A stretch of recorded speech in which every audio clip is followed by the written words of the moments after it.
So welcome to the convection heat transfer course. Okay, so this will be the first lecture.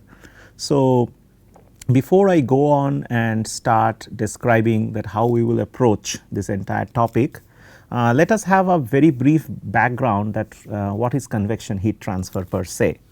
So those of you who have taken courses on fluid mechanics know that fluid mechanics is basically a transport of momentum essentially. Okay. Now heat transfer, whoever have not taken convection know that heat transfer is associated with say for example, you may be familiar with problems in conduction. That means you take a rod, you heat one end of the rod, and after some time you feel that the other end of the rod becomes heated, right. So somehow the heat has conducted through this solid medium, right, and you have felt its effect. Now that is of course quite relevant in objects which are basically not moving, that means solid bodies, say for example. It can also happen in fluids nevertheless, but usually these are not associated with movement of the medium per se.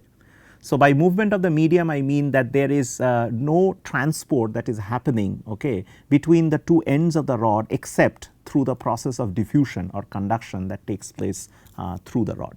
Okay. So it is conduction that you most of you are actually familiar with.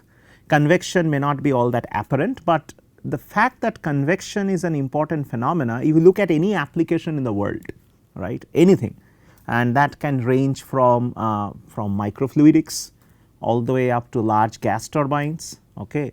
It can encompass, like for example, biology, fields in biology, okay, to fields in fabrication, manufacturing. Wherever you go, you will find that convection heat transfer is perhaps the most important mode of heat transfer that is available, right. Now the other two modes of heat transfer, the conduction and the radiation, they are also important, okay, but convection is actually encompasses both conduction and advection. Advection is related to the motion, right. So these two combined gives that term the convection, and this is one of the most important modes of heat transfer, which is commonly encountered in all spheres of life, in all important applications that you are going to encounter with, right. So in this particular course we are going to talk through that what are the different aspects of convection heat transfer. For example, we will first do the conservation equations, that is, there is a conservation of mass, momentum and energy. Then we will shift gears and go and look at some canonical problems, like for example flow over a flat plate, okay. Then look at the classes of solutions, that how we can solve a problem, okay, for external flows. Then we will go on to internal flows like flow through pipes and other things. Then we are going to move on to natural convection. Natural convection, we will see what natural convection is in due course, and then we are going to look at the turbulent modes of heat transfer, and if time permits we are also going to focus a little bit on the small scale nature of heat transfer as well through convection. So let us start. Okay, so if I start jotting down some of the points, okay, so the transport of heat, if you look at the board, or the transport of heat, okay, here for example there is a blob of fluid, let us call that fluid blob 1, okay. It moves to another location, okay, which is called say location 2. So basically what it does is that fluid blob 1 transports whatever energy that it carries to the location 2, right. So in this case the energy is in the form of heat, okay. So this transfer from 1 to 2, okay, has happened due to advection, right, advection or motion of fluid, correct. Okay.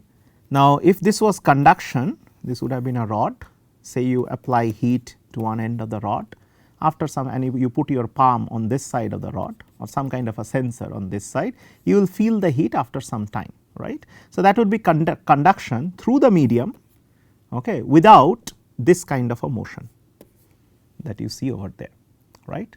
So convection essentially, as you can understand, it is a much more what we call much more enhanced process, because there is a bulk motion that is involved, Okay. So, it is not a slow process, it is actually supposed to be a little fast, right, compared to pure conduction. Okay. So, unlike pure conduction, right, so unlike advection slash fluid motion plays an important role.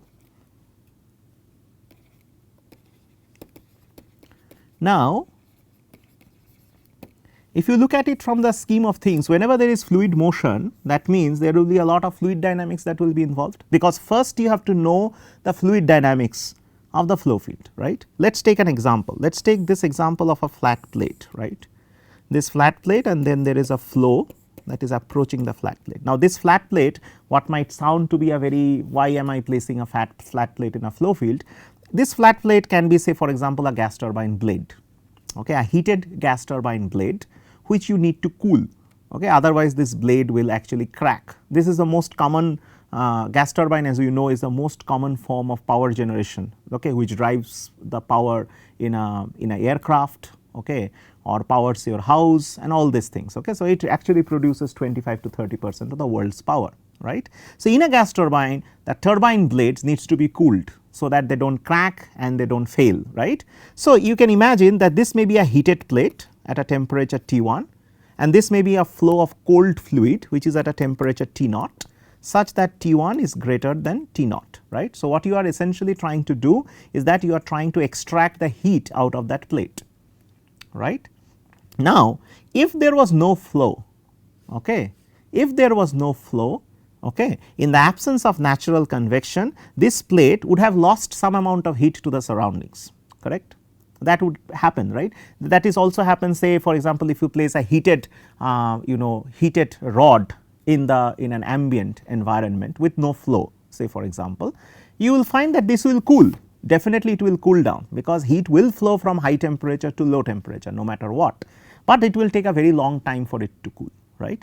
So, in a gas turbine environment, that time scale is something that you cannot afford, right. So, in order to achieve the rapid cooling of a blade, okay, what do? The most common thing is to pass a flow over it.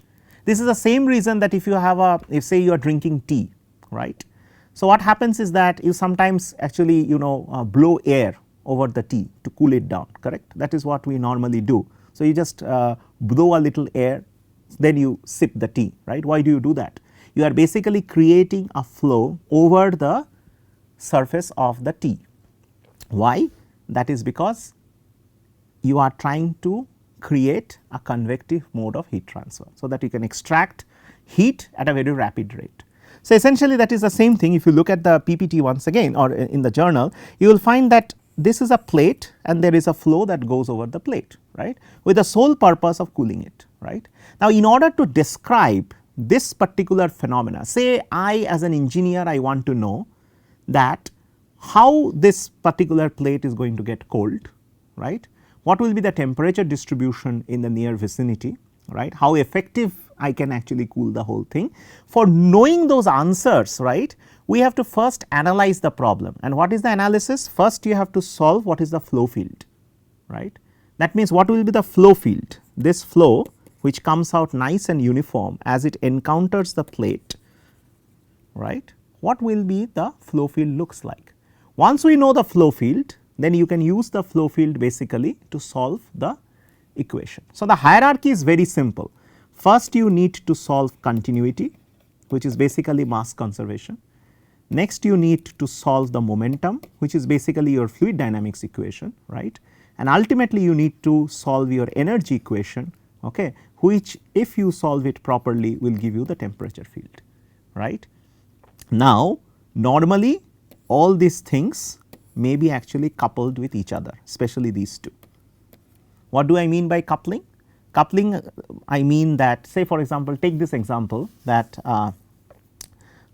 when you actually have temperature in a flow field, the density changes, right, because density is a property which is a function of temperature, right. And the momentum equation we will see shortly has got density as one of the most important terms, right. So, there could be that with energy. So, momentum equation is influencing the energy, that is because you have advection. Now, in this energy equation the density changes because of the temperature field.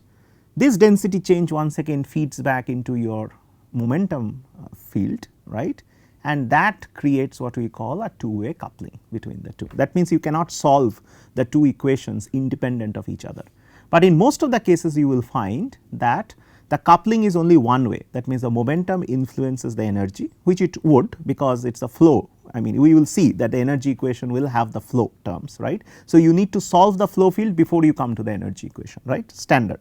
But we will not deal with situations where the reverse happens. That means there will be energy which will change the density in such a way that the momentum will be altered. Okay, we are going to do natural convection, but there will be some approximations that we will make, okay, where we do not need to deal with this kind of an acute problem, right. So, that's what it is, right. So, the order of things still remains the same. You have to solve continuity, momentum and energy. So, you cannot directly go and jump and solve the energy equation. Okay. In conduction it is possible because there is no flow, understand the thing. In conduction it is possible to solve the energy equation as is, right, but when you are dealing with convection you cannot solve the energy equation as is, right. You first have to come through the momentum, right. So, unless you solve these two, there is no way you can actually describe this canonical problem where there is a flow over a flat plate, heated plate. Okay. So, you have to first know the flow field. In this case the flow field will look like something like that, right. Once you know the flow field, then you can use that to solve the energy or the temperature field, right, which will look something like that. Okay. And once you have those two informations, you can find out that how this plate can be effectively cooled or effectively heated, whatever may be the purpose, right. Okay. So, as a first step in the first lecture, what we are going to do, we are going to look at the continuity equation first, because our order of business will be first we will start looking at the conservation equations, because those are the building blocks. Once we have a thorough idea of the conservation equations, then we will move to all these canonical problems, right. Because once we do the canonical problems properly, you will get a feel that what convection heat transfer is, right. And any canonical problem we are going to try to solve it in actually three ways. Okay. One will be the complete analytical solution. That means you can just use pen and paper to solve the whole thing. Okay. As you know that fluid dynamics equations are non-linear, so solving them analytically poses a very big challenge, but in certain cases you can, okay, especially where the non-linear terms are small or 0, we can make certain approximations, okay, certain special cases. Okay. The second class will be some kind of approximate solutions. So, we will talk about integral formulations and things like that. And the third and the most important thing from an engineering point of view, we are going to spend a lot of time on doing this scaling analysis, because why scaling analysis is important? Because this will enable you to take a pen and paper and essentially work out the physics of the problem and get the correct relationships without going into too much math or experiments, right. So, that gives you from an engineering perspective a great feel of the problem. So, you know that how my heat transfer is happening, right, without spending a lot of time in doing very complicated simulations or experiments. So, that is vital because that gives you a lot of insights. So, essentially this will be the way that we will work out. If you look at, so there will be some analytical approaches, okay. There will be some semi-analytical, which we will see what those are, right, okay. And there will be of course this scaling. So, these three approaches are going to give us a complete idea of each and every canonical problem that we can get hold of, right. But remember, most of the problems in real life will be much more complicated than this. So, that will require perhaps extensive experimentation, or it might actually require complicated CFD simulations, okay. But these will offer you the great insights on the nature of the problem, okay. So that later on when you go to more complicated situations, you have a feel, you have the fundamentals worked out, okay. So, that is the first thing. So, let us look at the first set of equations that we will do. So, that will be mass conservation or continuity.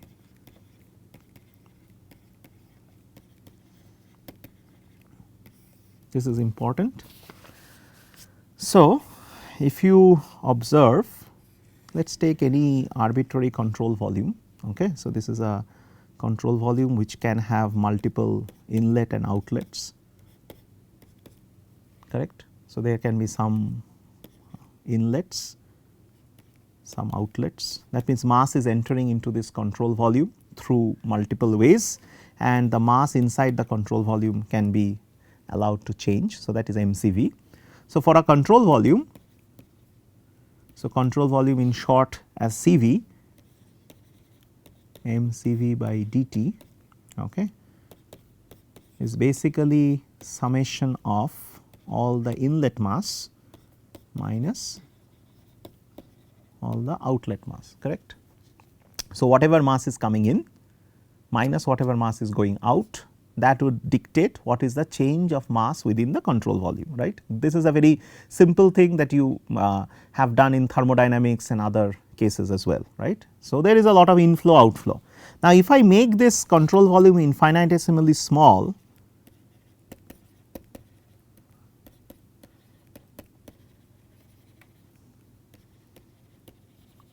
small control volume, okay. Let us take this particular picture.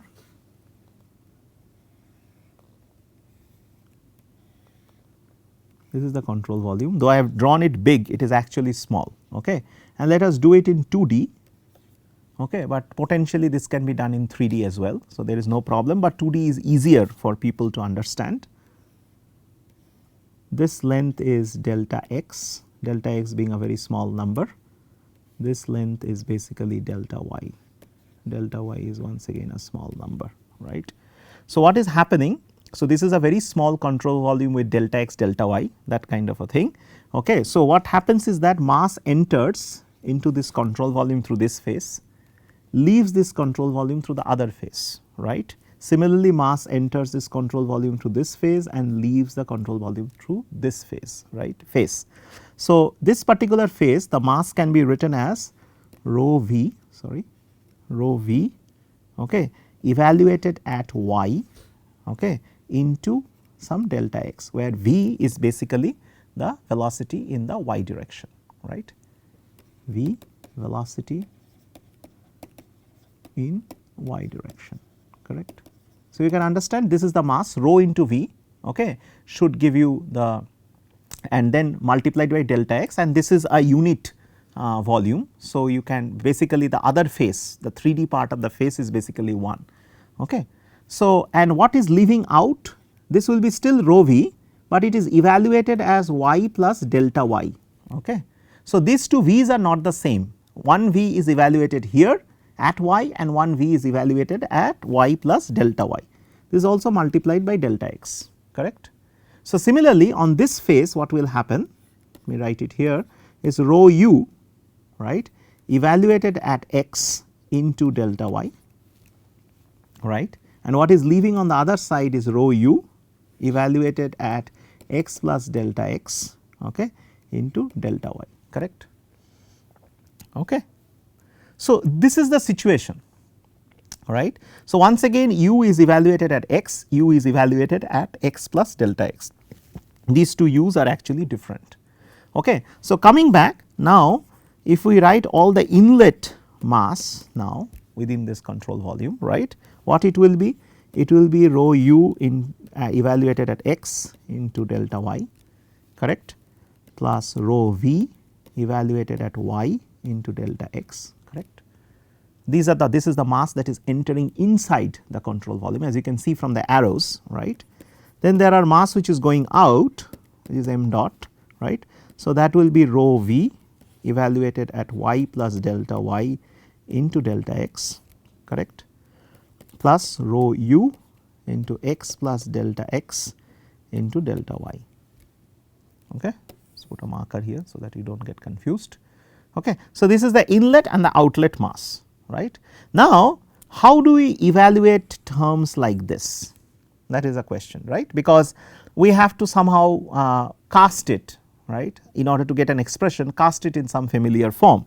So, what is the commonly used thing that we use is first order Taylor series expansion, okay, Taylor series expansion. Okay. So, what does the expansion look like? Let us say for example, you take rho u at x plus delta x, right. This term you take, you basically expand it around rho u at x plus, this is a first order only, right. So, you know what will be the truncation term, rho u into delta x, correct. So, that is the first expansion. So, similarly you can work out for rho v y plus delta y, right. You will first have rho v evaluated at y plus d by dy, right, okay, into rho v into delta y, right. So, that is the expansion of each of the term, right, got it. So, this is the first order Taylor series expansion, first order only. So, we are retaining the first order term only. So, when you evaluate the exit velocity, you can expand it around the inlet velocity plus whatever is the slope. Essentially this is the gradient, the second term is essentially the gradient, right, of the whole thing. Okay, good. So, now that we have established this, now the job becomes very easy, so to say. So, that means when you actually have in m dot minus m dot out, right, you have to evaluate this, right. So, what we do, let us assemble all the terms together, that is this is x plus rho v y delta x minus rho u evaluated at x into delta y, okay, minus d by dx rho u delta x delta y minus rho v at y delta x minus rho v by rho y rho v to delta y into delta x, got it. Okay. So, as you can see, most of these terms will actually drop out, okay, because you are expanding it, okay, these terms will drop out, okay. So, you will be left with an expression which will be rho u delta x into delta y minus rho v into delta y into delta x, right. So, that will be the expansion.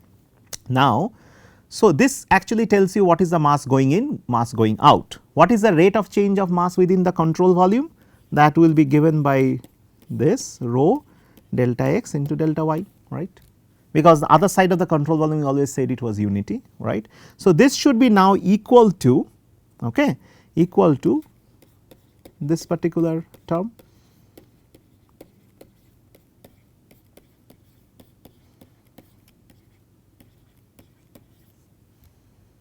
okay. So, now so if you now transfer the terms on the right hand side to the terms on the left hand side, and if you take off the delta x and delta y out, you will find this expression takes this nature.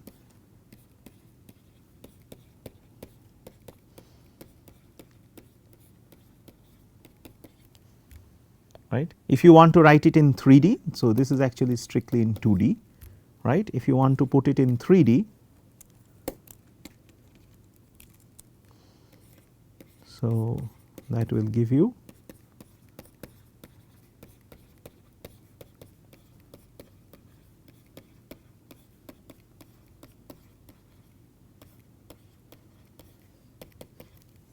right, where this is the additional term due to the 3D effect. Okay. So, where z is the other direction, okay, z or z is the other direction, and w is basically the velocity component in the z direction. Okay. So, based on this, this is what your continuity equation looks like. Okay, clear? So, this is the what the continuity equation looks like, right. So, you can write it in a little bit more compact way. Okay. So, you can also write it by the using the material derivative.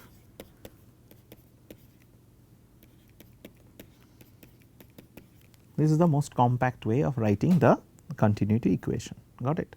Okay. So, if you expand this, you will basically get what I wrote for the 3D or the 2D depending on what your flow configuration is. So, this is the compact notation. Okay.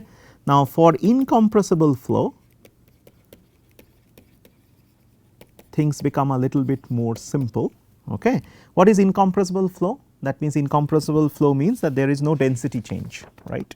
Okay. So, when there is no density change for an incompressible flow, all we get, this reduces to this equal to 0, right. In other words, if we cast it in a proper form, this is in 2D, you can write it like this. Okay. This will be the most common form that we will use, right. So, this is in other words, it says that the volumetric dilatation is actually equal to 0.